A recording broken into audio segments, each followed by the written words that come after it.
maintain your discipline. But then women aren't leaving because of sex, leaving because of financial reasons, like we said. So it's not about. I think sex is insignificant. Okay. Did you know one of the number one indicators of divorce is the woman out earning the man? I can see that. Yeah. But it goes back to because the woman. One of the reasons is because the woman is around all these men that she wants. But then if we're talking about is it sex or is it money? Because if she's leaving because he's not earning enough, that's different than this. No, that's sex. selfish. But it's about being a selfish woman. That is selfish. If you're leaving and breaking up a home because he's not earning enough money, that's selfish. And that's it's okay to want that, but if you sign the papers, if you got married to him, and now you think you're above him because you make more. I remember we're talking about characteristics here. So with the characteristics of a woman that wants to free up for everybody, when she is around men that she wants, she's going to act on those feelings. Whereas a woman who's more disciplined is able to say no to things because she's had less. There's more likelihood of a sexual relationship. And they say that 20% of men are raising a kid that's not theirs. That's why they don't want a promiscuous woman. They're afraid they're going to pass the resources onto the wrong. Onto a kid that's not theirs. Well, unknowing or knowing? Not knowing. So how do they get the statistic? I don't know. It's DNA tests. So when they come to find out. When they find out, I just want to know how that was possible. We literally spoke to a lady yesterday that said that the kid was 11 years old before he found out. The woman just came clean because her conscience couldn't take it no more. Mad. 11 years. This is what men have to go through. Do you think do you think the women stay or do you think they settle? Because it's like, if they've been exposed to A, B, and C men, one toxic, one really nice, they know how then to spot a really nice guy and a toxic one. Whereas like if they've had maybe one boyfriend and that's the only toxic one they've had, that's the only familiarity they've had with a partner. Do you know what I mean? So sometimes having, say, a promiscuous girl, they have that knowledge now to go ahead, like men do, because you're saying how men can spread their seed, so they know what they want. Logically, that makes sense. Yeah. But then we have the data to prove that doesn't work. So what you're saying would make sense in an ideal world, but ideally that doesn't actually happen. I mean, why do you think fathers were so involved in the vetting process for women? We don't make good decisions in men on our own. Oh, I don't know. Like that's why half of women over 30 are single and childless, because the average age of first marriage is 27 to 28 in the U.S. and in the UK it's 31. So clearly, how involved is your dad going to be in the vetting process for a husband if you're 31? Saying that as well, look at the idea that when people say, "Oh, she has daddy issues," because without a masculine presence to guide you, you're bound to make bad mistakes. A father presence, masculine. Not all fathers are masculine. Yeah, for a masculine father, a masculine presence that is able to tell right from wrong when it comes to men. What about a beta father? Beta? I'm just saying because not all men are alpha. Sorry, not all men are alpha. So I think having more a father. Men were alpha back then. I think having a father figure. For example, my godfather that brought me up, he wasn't what macho man. He provided. Masculine doesn't mean macho man though. I know, but we said earlier that's what people go to. Dependable. We didn't say macho. Okay, masculine. So masculine for me is a macho. I don't see it as leadership because leadership is that might be a my mistake. Let me tell you what I think of when I think of masculine, just from like a woman's point of view. It's a guy that doesn't put up with women's shit.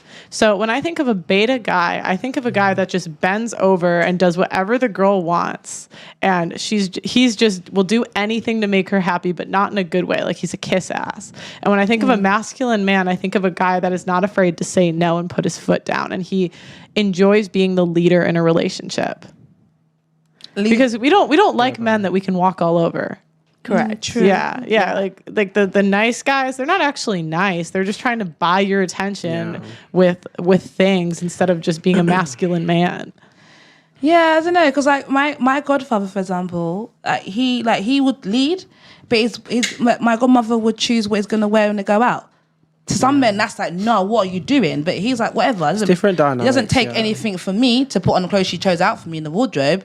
But I realised that now, it might seem as though he's a beta man or he's not a masculine man, but he definitely ran the household, but so did she. So maybe I've seen different dynamics happening. Well, men and women have different roles in households. I mean, 100%. I mean, some masculine men, they're not afraid to dish out responsibilities to women that they're good at.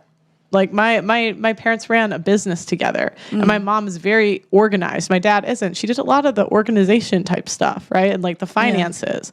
But at the end of the day, he's dishing out the responsibilities. She's not. He's the one saying what's happening. If there's a big move, he's the one making the decision. She's not. And that's part of, we talk about submission at times. Did he ask for her opinion in making those decisions before making the... Oh yeah. I mean, of course he's going to, but she had to earn that. He didn't just off the bat give her ask for her opinion all the time. How did she earn it? How did she earn it? Loyalty and showing that she's competent. And giving him peace, I imagine, as well. Yeah.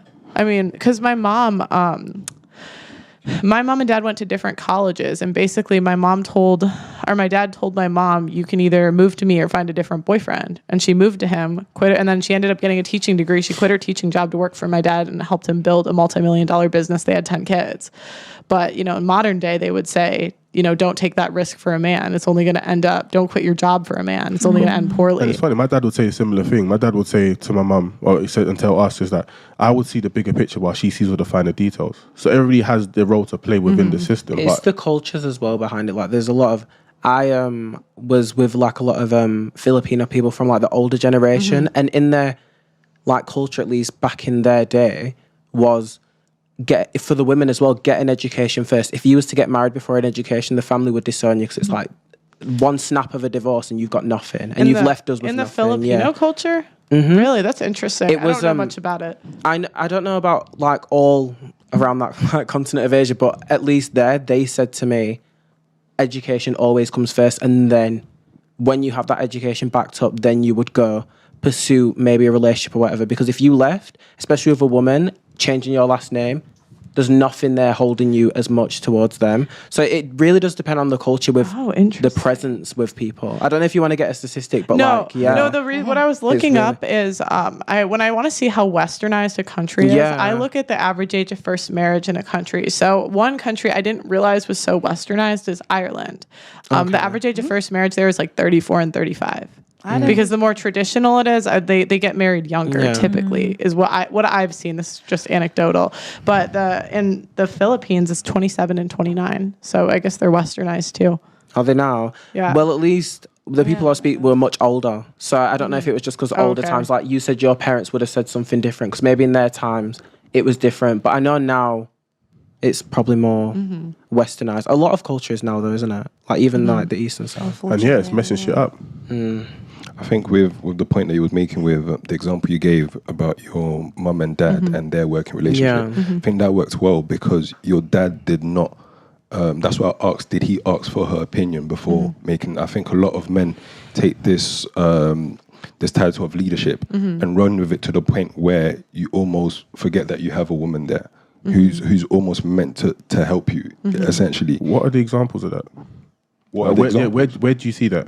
A lot of the time, the men that take the title of leadership and use it to the point where in everything they think like, okay, I'm the leader, I'm gonna make all the decisions without asking for your opinion, but essentially that's your partner. That's a dictatorship. Yeah.